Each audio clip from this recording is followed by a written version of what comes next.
ready to play Indiana, it puts a lot of stress on the staff because when you look at their shooting percentages and you understand how well they shoot the ball, you can understand that you're going to give up some drives once in a while, but you can't let them shoot the ball like they've been shooting it.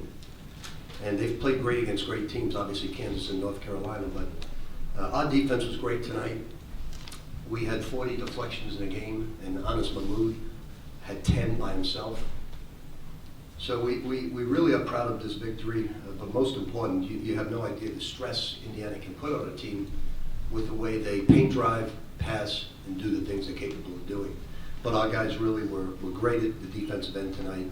They were not only highly intelligent, but they did a lot of great things as well on offense. They passed the ball extremely well. Rick, after the Virginia game, Donovan said that you noticed that they weren't hustling as much as you would like. It's not hustling. I think both in Old Dominion and Virginia, when they get in a very slow, deliberate style, they're not as energized. And I said, look, you could play one of those teams in the tournament. Because we practice a certain way, up and down, very intense pressing and running. Now, that's no reason that to make an excuse about Virginia. Virginia was the better team that night. They played better. Our goal in the Virginia game was to play as well at the defensive end as they did, because you never know what's going to happen on offense. But tonight we were, just like the Kentucky game, we were great on defense. We did a lot of terrific things on offense. And just got a big lift from Donovan, Dang, and especially Anas. Rick, inserting Anas into the starting lineup here in the middle, Yeah. What did you hope to get out of that, and how much did that kind of pay off for you? Yeah, I would say 10 deflections. And, look, I like to change things when you lose, get people out of their comfort zone. And I had a talk with Donovan Mitchell, and I said, look, son, I never thought I would take you out of the starting lineup. Starting doesn't mean anything, but I just told him, I said, I need a star who wants to play like a star. And that means he's not counting his misses. He's someone that'll shoot every open shot, create, and not worried about what the outside world thinks of his game.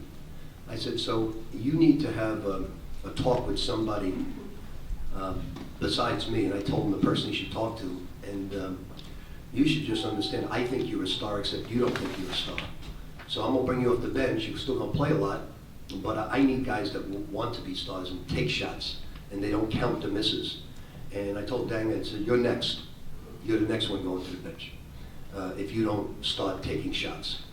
Because we're wide open, we don't shoot the ball, and they both got rewarded tonight. They both got rewarded in a big way. Who did Donovan talk to? No, it was a personal thing between the two of us. If he does talk to that guy, we're very lucky. Rick, you mentioned you wanted to kind of take away their threes, take away their ability to shoot, but you also made it really difficult for Thomas Bryant inside. Was that a key for your bigs? Because they were all over. Honest, Ray and Jalen are very long, and some teams will come off the perimeter people, and we didn't. We gambled that our length could bother him. And most of the time, now we gave up some layups at the end of the game, but when you're playing guys a lot of minutes and they're denying and taking it away, you're going to give up some layups. And we didn't come off to block the shot for the dump down. And we made free throws. We passed the ball beautifully in the first half offensively. Just beautiful, executed great. Rick, back to Donovan, you have over here. He got to the line 6 times. He had 4 layups. Is that what you're talking about him playing like a star? Do you want to see him drive the ball more like that? I want to see him just play with no fear of missing. And if he's 0 for 7, I want him to go 0 for 10. I just want I tell these guys a story about my coach in college. I played for a brilliant guy, God rest his soul today. He was just great, taught me so much about defense. But my responsibility as a point guard was to throw it to the wing, go to the corner, and watch the other guys shoot. And my job was to never turn it over, try to get 5 to 7 assists. And if I shoot it better go in or I'm coming out of the game. So I developed an offensive style where you have the green light, total green light, because your frustration sometimes as a player. And back then we had a couple unknown guys like Julius Erving and Al Skinner, so it was probably a good coaching move not going to me. But that being said, I wanted to be the opposite as a coach. And our guys were just, holding, they would had an uncontested three, they would pass it up like Donovan did one time, ball fake, go in the lane, take a challenge shot. And there's only one way to become a good shooting team is to get your fruits of all the labor you put in. And tonight we did. We shot 50, almost 53%, held them to 32%, didn't turn the ball over, got 40 deflections. I mean, you can't play any better than this, and we played a great game against Kentucky as well. Coach, if you could just talk about the help and recover on the defensive end. It seemed like the communication was about as good as it's been all year. And to hold Indiana to 19% on three-point shots, just kind of talk about that. Well, it wasn't help and recover. It was more stay at home. They'll do two things. They'll cut back door, they'll cut when they throw it inside. And we said, we've got post players who have length. Let them guard it.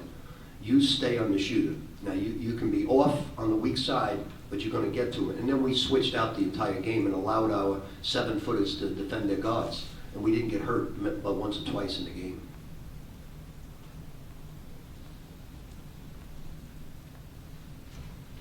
Was Jalen, was that kind of what you want to get from him?